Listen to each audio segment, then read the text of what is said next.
সচিবের স্বাক্ষর ছাড়াই প্রকল্প পাশ করলেন আসিফ মাহমুদ, এটা বলেছেন স্থানীয় সরকার প্রতিমন্ত্রী মিস্টার শাহ আলম, সম্ভবত ওনার নাম। তো একটু ফাইলের প্রসেসটা বোঝা প্রয়োজন যে মন্ত্রণালয় একটা ফাইল কিভাবে কোন প্রসেসে পাস হয়। প্রথমত আমি মিস্টার শাহ আলম যেটা বলেছেন সেটা উত্তরটা পরে আসছি। সাধারণত আপনারা হয়তো অনেকে জানেন যারা এই বিষয়গুলোর সাথে মন্ত্রণালয়ের সাথে কাজ করেন বা বিভিন্ন সরকারি অফিসের সাথে কাজ করেন, তারা জানেন যে প্রসেসগুলো কীভাবে হয়, কিন্তু বেশিরভাগ মানুষই জানেন না। ফলে একটু এনলাইটেন করা প্রয়োজন। প্রথমে একটা ফাইল সাধারণত আমার জায়গা থেকে, আমি যে জায়গায় ছিলাম উপদেষ্টার জায়গায়, এখন মন্ত্রীর জায়গায় আছেন মির্জা ফখরুল ইসলাম আলমগীর সাহেব। তো সাধারণত একটা ফাইল হচ্ছে কিভাবে প্রসেস হয়, মানে কোনো একটা বিষয়ে সিদ্ধান্ত প্রয়োজন, সেটা প্রসেস হয় হচ্ছে সংশ্লিষ্ট শাখা থেকে। যেমন স্থানীয় সরকার মন্ত্রণালয়, সিটি কর্পোরেশন শাখা আছে, ওয়াসা শাখা আছে, সেই শাখার নিজস্ব একটা সেট আপ আছে। একজন অতিরিক্ত সচিবের নেতৃত্বে সাধারণত একটা শাখা কাজ করে থাকে। তো প্রথমত সেই শাখার উপসচিব ফাইলটা ইনিশিয়েট করে। উপসচিব থেকেই ফাইলটা স্টার্ট হয় আর কি। তো তারপরে সেটা যুগ্ম সচিব দেখেন। যুগ্ম সচিব দেখার পর সেটা তার কাছে যদি মনে হয় যে ঠিক আছে, এটা উপরে পাঠানো যায়, সব কিছু ঠিকঠাক মনে হয়, তাহলে তিনি এটা আবার তার সিনিয়র কর্মকর্তার কাছে পাঠান। তিনি স্বাক্ষর করে পাঠান। সেটা এডিশনাল সেক্রেটারির কাছে যায়। এডিশনাল সেক্রেটারি সেটা আবার নিচে দেখেন। সেটা পারফেক্ট থাকলে তিনি সেটা আবার সাইন করে সেটা সচিবের কাছে পাঠান। সচিব সেটা স্ক্রুটিনি করে সেটা উপদেষ্টা কিংবা মন্ত্রী যিনি দায়িত্বে আছেন তার কাছে পাঠিয়ে থাকেন। এবং তার স্বাক্ষরের পরে, তার স্বাক্ষরের সাথে সাথে কিন্তু সেটা অনুমোদন হয়ে যায় না, তার স্বাক্ষরের পরেও কাজ থাকে। মন্ত্রী কিংবা উপদেষ্টা স্বাক্ষরের পর তিনি স্বাক্ষর করে মার্ক করে দেন, যে তিনি চাইলে যে কাউকে মার্ক করতে পারেন, তিনি শাখাকেও মার্ক করতে পারেন, তিনি সরাসরি উপসচিবকেও মার্ক করতে পারেন, তিনি চাইলে সচিবকে মার্ক করতে পারেন, অতিরিক্ত সচিব, যুগ্ম সচিব, যে কাউকে মার্ক করতে পারেন। বাট আমার সবসময় প্র্যাকটিসটা ছিল যে আমি পুরো নামটা ফলো করতাম, আমি সবসময় সচিবকেই মার্ক করতাম। ফলে এটা আমার স্বাক্ষর পরে সচিবের কাছে যেত। সচিব সেটা আবার এবার নিচের দিকে, একটা হচ্ছে আপওয়ার্ড ফাইলের গতিবিধি, তারপর হচ্ছে ডাউনওয়ার্ড, এটা আবার নিচের দিকে যাবে। সচিবের পরে সচিব হয় সরাসরি উপসচিবকে দিয়ে দেবেন, অথবা অতিরিক্ত সচিব, তারপর যুগ্ম সচিব, তারপর উপসচিব, এভাবে ক্রোনোলজিক্যালি পাঠাবেন। উপসচিবের কাছে যাওয়ার পরে তারপর তিনি হচ্ছে অফিসিয়ালসদেরকে দিবেন এটা, বা তিনি হচ্ছে এটাকে করবেন, এটা নোটিশ আকারে দেবেন। যখন নোটিশটা আসে, গভর্নমেন্ট নোটিশটা আসে, তার মানে হচ্ছে এটা গভর্নমেন্ট নোটিশ কিংবা গভর্নমেন্ট অর্ডারটা আসে, তার মানে হচ্ছে এই ফাইলটা পাস হয়ে গেল। এটা মানে ইভেন আমার সাইন করার মতো দিয়েও পাস হয় না, এটা আরও প্রসেস আছে। তারপরে গিয়ে নোটিশ, যেটা গভর্নমেন্ট অর্ডার আকারে আপনারা দেখেন, সেটা আসা মানে হচ্ছে পাস হওয়া। তো এটা হচ্ছে প্রসেস, নর্মাল প্রসেস। এটা হচ্ছে যে কোনো জেনারেল ফাইলের, কিন্তু এখানে যেহেতু কথা হচ্ছে প্রকল্পের, মিস্টার শাহ আলম বলেছেন যে কোনো একটা প্রকল্প সচিবের স্বাক্ষর ছাড়া পাস হয়েছে। তো আমার মনে হয় যে ওনারা তো হয়তো মাত্র 3 মাস হলো দায়িত্ব নিয়েছেন, নতুন হতে পারেন, হয়তো প্রসেস এখনও বুঝে উঠতে পারেন নাই। তো প্রথমত একটা প্রকল্প পাস হওয়ার ইয়াটাও আরও অনেক বেশি কমপ্লেক্স। যারা আসলে কাজ করেন, কাজ না করলেও জানেন, কারণ আপনার বাড়ির সামনে যখন রাস্তা করা লাগে, বা যখন বাড়ির সামনে বা হচ্ছে আশেপাশে যখন সড়কের কাজ হয় বা ছোটো ছোটো কাজ হয়, সরকারি কাজ, সেগুলো আপনারা জানেন কতটা স্লো হয়, কারণ এটার প্রসেসটা অনেক লেংদি, অনেক লম্বা।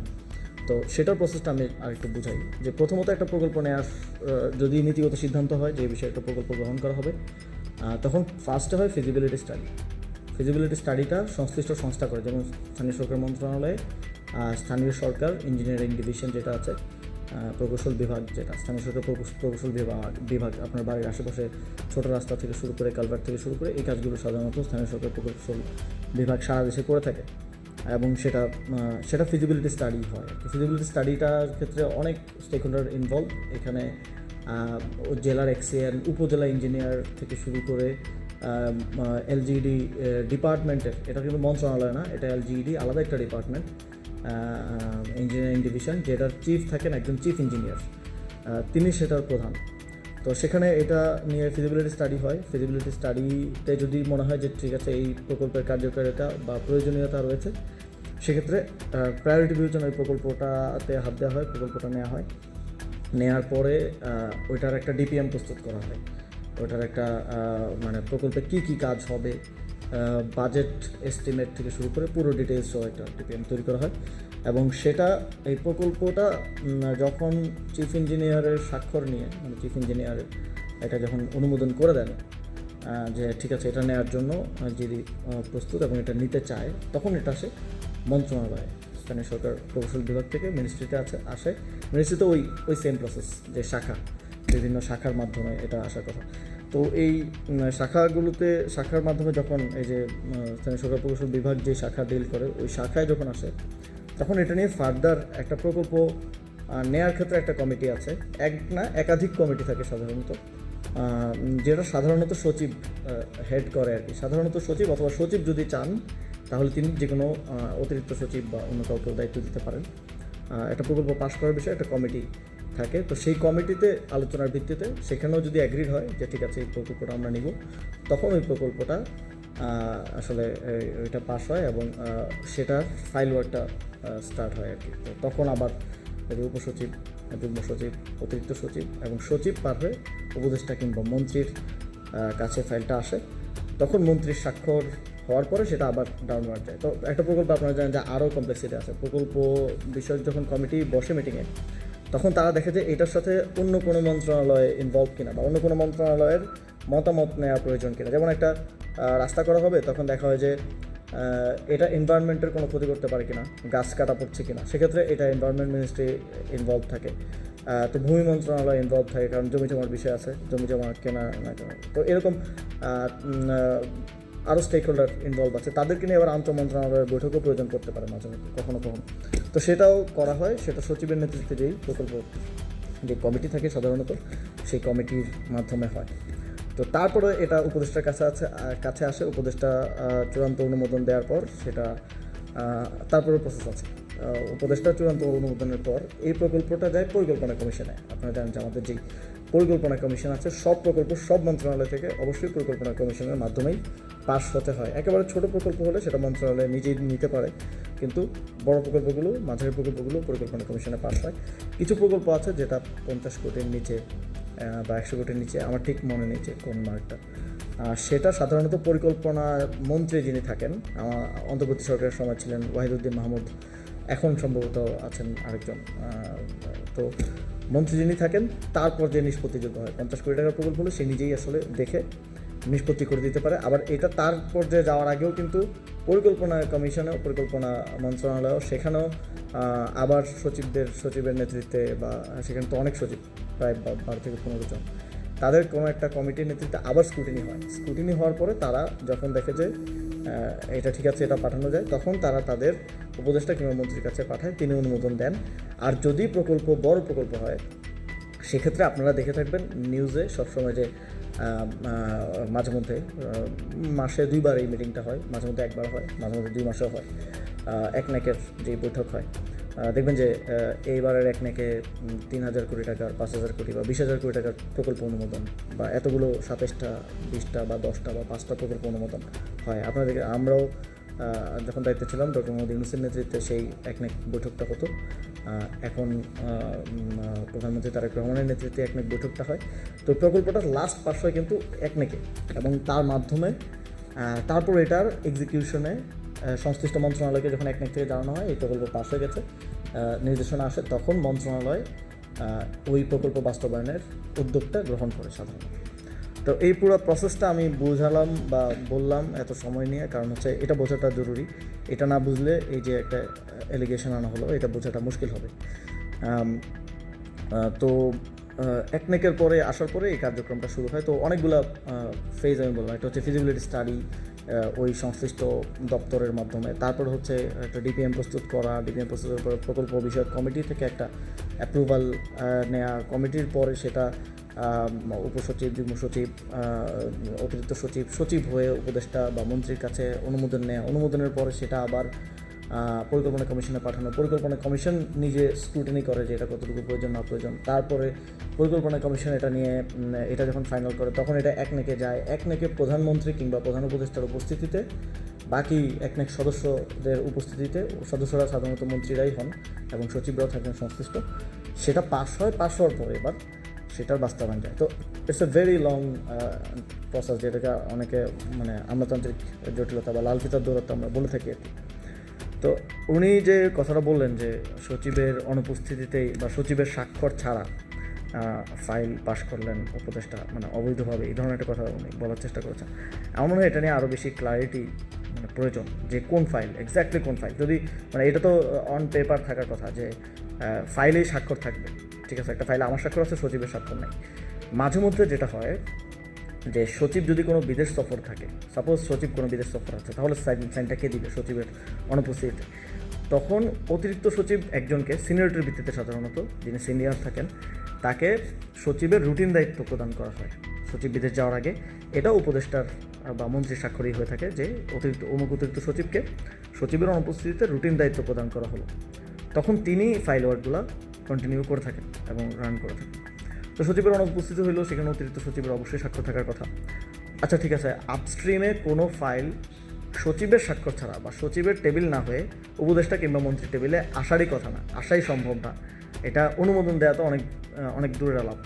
আবার সচিবের সংশ্লিষ্টতা আরও অনেকগুলো জায়গা আছে, একনেকে সচিবের উপস্থিতি থাকতে হয়। তারপর যেই কমিটি, এই যে প্রকল্প বিষয়ক যে কমিটি প্রকল্প পাশ করার জন্য, যে ওই কমিটি ইটসেলফ রিপোর্ট করা হচ্ছে সচিবের কাছে, বা ওই কমিটির ক্ষেত্র বিশেষে সচিবই প্রধান থাকেন আর কি। তো সচিবের মানে জিনিসটা সাউন্ড লাইক যে সচিবকে না জানিয়ে বা গোপন রেখে একটা প্রকল্প পাশ হয়ে গেলে ইটস ইম্পসিবল। একটা প্রকল্প তো আপনি মুখ দিয়ে বললেন হয়ে গেলো এরকম না। একটা প্রকল্প ফিজিবিলিটি স্টাডি, টিপিএম করে ছোটো থেকে ছোটো প্রকল্প 1 থেকে 1.5 মাস 2 মাস সময় লাগে, যদি একেবারে লাকি হয় কেউ যে এই সময়ের মধ্যে নিতে পারে, আর না হলে সম্ভব না এটা নেওয়া। তো সচিবের আমি একটু ক্ল্যারিটি চাইবো মিস্টার শাহ আলমের কাছে, যে তিনি যদি যথেষ্ট সৎসাহস রাখেন, আই বিলিভ যে তিনি ওই ফাইলটা প্লিজ কাইন্ডলি, যে ফাইলটা সচিবের ছাড়া, বিশেষ করে প্রকল্প, মানে যখন উনি প্রকল্প বলেন তখন তো আমি আরও অবাক হই। একটা ফাইল হতে পারে যে সচিব দেশে নাই, অতিরিক্ত সচিবের স্বাক্ষরের পরে আসলো, আমি এবার স্বাক্ষর করলাম, অতিরিক্ত সচিবের মাধ্যমে চলে গেল, হুইচ ইজ অলসো লিগাল। মানে কোনো কিছু যদি মনে হয় যে এটা আরেকটা ক্লজও আছে, যে কোনো কিছু যদি মনে হয় যে জনগুরুত্বপূর্ণ কোনো একটা বিষয়, এখন সচিব উপস্থিত নাই, সচিব দেশের বাইরে, বা সচিব ছুটিতে আছে একদিনের, বা সচিব তার বাড়িতে গেছে, তার মা অসুস্থ বা সামথিং হতেই পারে। তো এই 1 দিন বা 2 দিনের জন্য কাউকে অতিরিক্ত সচিবের দায়িত্ব দেওয়া হয় নাই, কারণ 1 দিন 2 দিন ফাইল ক্যান ওয়েট। তো যদি এরকম হয় তাহলে উপদেষ্টা ডিরেক্টলি যুগ্ম সচিব কিংবা অতিরিক্ত সচিব যিনি আছেন তার স্বাক্ষরের পরে উপদেষ্টা কিংবা মন্ত্রী স্বাক্ষর দিয়ে ফাইলটা রান করতে পারেন। এটা লিগেল, এটা ইলিগেল কিছু না, এটা টোটালি লিগেল। হ্যাঁ, এটা আমার মনে হয় শাহ আলম ভাই যদি এটা জানতেন তাহলে হয়তো উনি মানে আই থিঙ্ক ওনার আর একটু আমলাদেরকে ডেকে আর একটু বোঝা দরকার যে আসলে হাউ থিংস ওয়ার্ক। তো যদি সচিবের অগোচরেও কেউ, মানে অগোচরে বলতে তার অনুপস্থিতিতেও মন্ত্রী কিংবা উপদেষ্টা যে চূড়ান্ত দেয়, যে এই যে আমি আপনাদেরকে পুরোটা একটা স্ট্রিম বললাম যে উপসচিব, যুগ্ম সচিব, অতিরিক্ত সচিব, মন্ত্রী, এর মধ্যে সাপোজ যে কেউ নাই, সে সাপোজ যুগ্ম সচিব নাই, তাহলে উপসচিব থেকে ডিরেক্ট অতিরিক্ত সচিবের কাছে আসতে কোনো বাধা নাই। সাপোজ সচিব নাই, তাহলে জনগুরুত্বপূর্ণ ইস্যু আজকের মধ্যে সলভ করতে হবে, অফিস আওয়ারের মধ্যে সাইন দিতে হবে, সচিব ইজ নট অ্যাভেলেবেল, তাহলে অতিরিক্ত সচিবেরটাও মন্ত্রী নিজেই, কারণ এখানে ফাইনাল অথরিটি হচ্ছে মন্ত্রী, ফাইনাল চূড়ান্ত জিনিসটা বাকি হচ্ছে পার্ট অফ দ্য প্রসেস মন্ত্রী বা উপদেষ্টা। তো তিনি কিন্তু দিতে পারেন, এটা লিগেল, এটা ইলিগেল না, এটা অবৈধ না। তো সেরকম যদি হয়েও থাকে তাহলে সেটা দেখতে হবে। কিন্তু এটা জিনিসটা সাউন্ড লাইক এমনভাবে সাউন্ড করছে ওনার বক্তব্যটা বা শিরোনামগুলা, যে সচিবকে গোপনে রেখে বা অগোচরে রেখে। তো আমি আবার এই নিউজটা দেখার পর আমি যোগাযোগ করলাম, যিনি সচিব ছিলেন আমি যখন দায়িত্বে থাকাকালীন, তিনি এখন ওএসডি অবস্থায় আছেন। তাও ওএসডি হয়েছেন আমি যতটুকু জানতে পেরেছি, যে এই প্রতিমন্ত্রী এবং মন্ত্রীর মারামারিতে, যে কার অর্ডার শুনবে।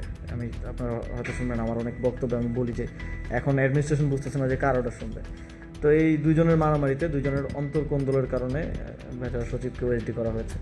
যাই হোক, উনি বিএনপিপন্থী লোকই ছিলেন, আমার জানা মতে। তো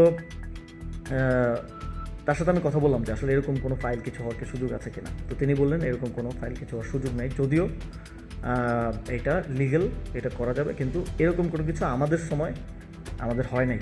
আমরা এটাকে ওয়েট করাইছি প্রয়োজন, আমরা একটু সময় নিচ্ছি, অথবা মাঝে মধ্যে এটাকে এখানে কিছু লুপহোল থাকে, লুপহোল লাইক যে আপনি সাইন দিয়ে দিলেন, পরে এটাকে কারেক্ট করার জন্য সচিব পরের দিন ব্যাক করলো, কিন্তু সে ব্যাক ডেটে সাইন করলো। সাপোজ আজকে সচিব নাই, বাট সচিবকে আমরা অন লুপ রাখতে চাই, তাহলে কি করা যায়? এটা আমি সাইন করে দিলাম, সচিব পরের দিন ব্যাক ডেটে সাইন দিল।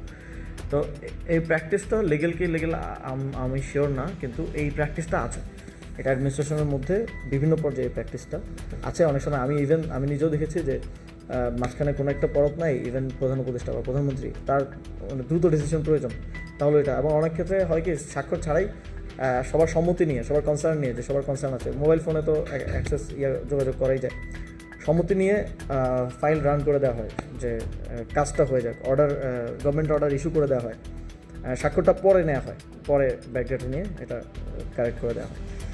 তো আমি আসলে ক্লিয়ার না, আমি আহ্বান জানাবো যে মিস্টার শাহ আলম, আপনি প্লিজ দয়া করে এক্স্যাক্ট কোন ফাইল এটা ক্লিয়ার করেন, এটা ধোঁয়াশা রাখার বা এটা রাখার কিছু নাই। I am willing to answer.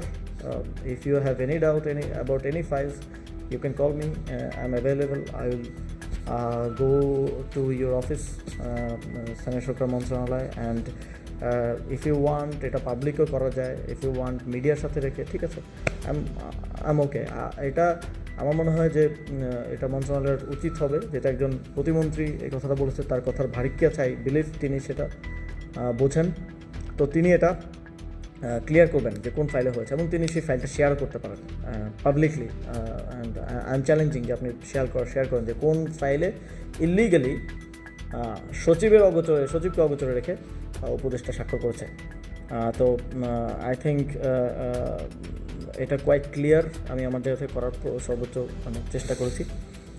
And আমি দাবি জানাবো যে এই অ্যাম্বিগুইটি যখন কেউ রাখে তখন আসলে বোঝা যায় যে তার মধ্যেই কোনো না কোনো একটা সমস্যা আছে। কোনো অ্যাম্বিগুইটি না রেখে ইউ মাস্ট ক্লারিফাই যে কোথায় হয়েছে। বাংলাদেশের মানুষের জানার অধিকার আছে, যদি আসিফ মাহমুদ কোনো ফাইলে অনিয়ম করে থাকে তাহলে সেটা অবশ্যই বাংলাদেশের মানুষের জানা উচিত। তাহলে সেই ফাইলটা প্লিজ আমাদের সামনে উত্থাপন করেন, বাংলাদেশের মানুষের সামনে উত্থাপন করেন, এটা শো করেন। এবং যেটা উনি বলছেন যে প্রকল্প, যারা ভাই সরকারের সাথে বিভিন্ন প্রসেসে কাজ করেছেন বা কাজ করেন বা সংশ্লিষ্ট থাকেন, স্টেক হোল্ডার আছেন, তারা খুব ভালোভাবে জানেন যে এই ফিল্টার কই থেকে লাগলো, তারা খুব ভালোভাবে জানেন যে এটা একেবারেই ইম্পসিবল, কোনো প্রকল্প পাশ করাই সম্ভব না সচিবের অগোচরে রেখে। কারণ সচিবের একটা প্রকল্পের সাথে তার এঙ্গেজমেন্ট অনেক বেশি উপদেষ্টা কিংবা মন্ত্রীর থেকে, অনেক বেশি, তার প্রতিটা পরতে এটার সাথে কানেক্টেড থাকা লাগে। একেবারে মন্ত্রীর কাছে আসা থেকে পরবর্তীতে পাশ এবং বাস্তবায়নের দায়িত্বটাও তার থাকে। ওভারলুক করা কোনো কিছু যদি ইভেন মন্ত্রী, প্রতিমন্ত্রী বা উপদেষ্টার চক্ষুগোচর নাও হয়, স্বাভাবিক, মন্ত্রী তো সাধারণত পলিটিক্যাল পার্সনরা হয়, তাদের পলিটিক্যাল কাছ থেকে বিভিন্ন কিছু, বাট সচিবের সব কিছু অবগত থাকা লাগে, সব কিছু তার কনসার্নে থাকা প্রয়োজন। তো আমাদের ইভেন ছোট থেকে ছোট ফাইল, এটা অন্যান্য মন্ত্রণালয়ের প্র্যাকটিস আছে যে দ্রুততার স্বার্থে কী করে, যে আমার কাছে আসলে চূড়ান্ত অনুমোদন আমি দিলাম, দিয়ে এটা পাঠিয়ে দেওয়া হয় উপসচিবের কাছে ডিরেক্টলি। কারণ এটা 3-4টা টেবিল ঘুরতে গেলে এটা লাল ফিতার দৌড়াতে তৈরি করে, এটা সময় নেয়। কিন্তু আমি এই প্র্যাকটিসটা করতাম ফার্দার ক্লিয়ারেন্সের জন্য, যাতে কোনো ধরনের অ্যাম্বিগুইটি বা কোনো ধরনের না থাকে। সেজন্য আমি সবসময় সচিবকে মার্ক করতাম, আমার স্বাক্ষরের পরে আমি সচিবকে মার্ক করতাম, সচিবের কাছে যেত, সচিব তারপরে সংশ্লিষ্ট ডেস্কে মার্ক করে দিতেন, সেখানে চলে যেত ফাইলটা। তো আমি আমার সময়ে যিনি সচিব ছিলেন তার সাথে কথা বলেছি, তিনি বলেছেন এমন কিছু হওয়া সম্ভব না, যেহেতু এখন যারা সচিব ছিলেন আমার সময় দায়িত্বে তারা রাষ্ট্রেরই কর্মকর্তা এবং রানিং কর্মকর্তা। তো মন্ত্রণালয় বা সরকার চাইলে তাদেরকে দিয়েও স্টেটমেন্টটা দেওয়ানো যায় যে আসিফ মাহমুদ কোন স্পেসিফিক ইনস্ট্যান্সে যে সচিবকে অবগত না করে বা সচিবের স্বাক্ষর ছাড়াই স্বাক্ষর করে দিয়েছেন। এবং আই থিঙ্ক যে ফাইলটাও আপনাদের শো করা উচিত, এবং এখানে কি ইললিগাল কি হয়েছে সেটাও আরও ক্লিয়ার রাখা উচিত। মানে আমি দেখছি যে এই সরকার বা স্থানীয় সরকার মন্ত্রণালয়ে আজকে ওই নিউজটা পড়তে গিয়ে আমি দেখলাম যে পিরোজপুরের একটা দুর্নীতির ঘটনা নিয়েও তিনি বলেছেন যে কাজ না করেই টাকা উত্তোলন করা হয়েছে। আপনাদের মনে থাকার কথা বা আপনারা সার্চ করলেই পাবেন, এই সংক্রান্ত একটা প্রেস ব্রিফিং আমি করেছিলাম যে পিরোজপুরের যেই ঘটনা যেই দুর্নীতিটা হয়েছিল সেটা আমরা মন্ত্রণালয়ের পক্ষ থেকে একটা তদন্ত কমিটির মাধ্যমে তদন্ত করে বের করেছিলাম এবং টাকার পরিমাণ সহ আমরা দুদককে জানিয়েছিলাম যে আপনারা এটার বিরুদ্ধে ব্যবস্থা নেন এবং ফার্দার আপনারা ইনভেস্টিগেশন করেন। মন্ত্রণালয়ের ইনভেস্টিগেশনের পরে সেটা প্রেস ব্রিফিং করে আমরা জানিয়েছিলাম। তো একই প্রকল্পের কথা উনি একই প্রকল্পের কথাই কিন্তু বলছেন, আলাদা কিছু বলছেন না। তো ওই সরকারের পূর্ববর্তী সরকারের সময়ে কি কি অনিয়ম হয়েছে, কী কী দুর্নীতি হয়েছে, অবশ্যই মন্ত্রণালয় যদি চায় সেটা তারা স্ক্রুটিনি করতে পারে, তারা এটা তদন্ত করতে পারে। আমি নিজেও করেছিলাম এবং আমরা যেটা বের করেছিলাম পিরোজপুরের ঘটনাটা, সেটাই ওনারা এখন সেল করছেন এবং একটু পলিটিক্যাল রং দেওয়ার জন্য হয়তো আমার নামটা এখানে মানে এঙ্গেজ করেছেন, বলেছেন যে আসিফ মাহমুদ সচিবের স্বাক্ষর ছাড়া। তো আমি এটা ক্লিয়ারিটি চাই মন্ত্রণালয়ের পক্ষ থেকে। আই থিঙ্ক মন্ত্রণালয় এই বিষয়ে অ্যাকাউন্টেবল বলতে আমার যদি কোনো অপরাধ থাকে আমাকে অ্যাকাউন্টেবল করবে। তারা এটা বাংলাদেশের মানুষের কাছে খুব ক্লিয়ারলি দেখাবে যে কোন ফাইলে এই অনিয়মটা মানে হয়েছে। এটা আমি চ্যালেঞ্জ করছি মিস্টার শাহ আলমকে। তার যদি সৎসাহস থাকে, সে যদি তার যে স্টেটমেন্টে স্ট্যান্ড করে, তাহলে আগামীকালকে তো office day, I think last office day, তো আগামীকালকের মধ্যে তিনি এই ফাইলটা জনগণের সামনে স্পষ্ট করবেন এবং উত্থাপন করবেন। I am challenging him and as well also I want to challenge mister Mirza Fakhrul Islam Alamgir, যেহেতু উনি মন্ত্রণালয়ের মন্ত্রী হচ্ছে সর্বোচ্চ দায়িত্বে যিনি থাকেন। তো আই বিলিভ যে তিনি এই বিষয়টার দায়িত্ব নেবেন এবং তিনি এটা পাবলিক করবেন। আর যদি তারা সেটা না করে, তাহলে আমি মনে করবো যে আমাকে এটা ব্যক্তিগতভাবে হেয় প্রতিপন্ন করার জন্য, আক্রমণ করার জন্য তারা এটা করেছে। আর যদি তাদের মধ্যে সেই সৎসাহসটা থাকে, আর যদি সত্য বলে থাকে, তাহলে তারা এটা আসলে ক্লিয়ার করবেন, এই ফাইলটা দেখাবেন। এবং আমি এটা নিয়ে ফার্দার প্রয়োজনে ফাইলটা নিয়ে আসেন, আমরা বসি, প্রয়োজনে কোনো থার্ড পার্টি টিভি চ্যানেলকে বলেন, আমরা ওই ফাইলটা নিয়ে টকশোতে বসি। প্রয়োজনে যারা অ্যাডমিনিস্ট্রেশন ব্যুরোক্রেসি থেকে এক্সপার্ট আছেন, কোনো এক্স ব্যুরোক্রেট, এক্স সচিব বা প্রেজেন্ট বা ওই সময় যিনি সচিব ছিলেন, যাকে বলা হচ্ছে যে যাকে অগোচরে রেখে করা হচ্ছে, তাকে নিয়ে আসেন, বা কোনো এক্সপার্ট অ্যাডমিনিস্ট্রেশনের ব্যুরোক্রেসির এক্সপার্ট যারা এই ফাইল ওয়ার্কগুলো ভালো বুঝছেন, তাদেরকে নিয়ে আসেন। কোথায় ইলিগাল কী হয়েছে, I am challenging and let's face it. তো থ্যাংক ইউ আমার সাথে থাকার জন্য এবং দেখার জন্য। আমি আশা করি যে সরকার এটা ক্লিয়ার করার একটা সদিচ্ছা তারা রাখবে, যদি এটা কোনো ধরনের ব্যক্তি আক্রমণ না হয়ে থাকে। Thank you. আসসালামু আলাইকুম।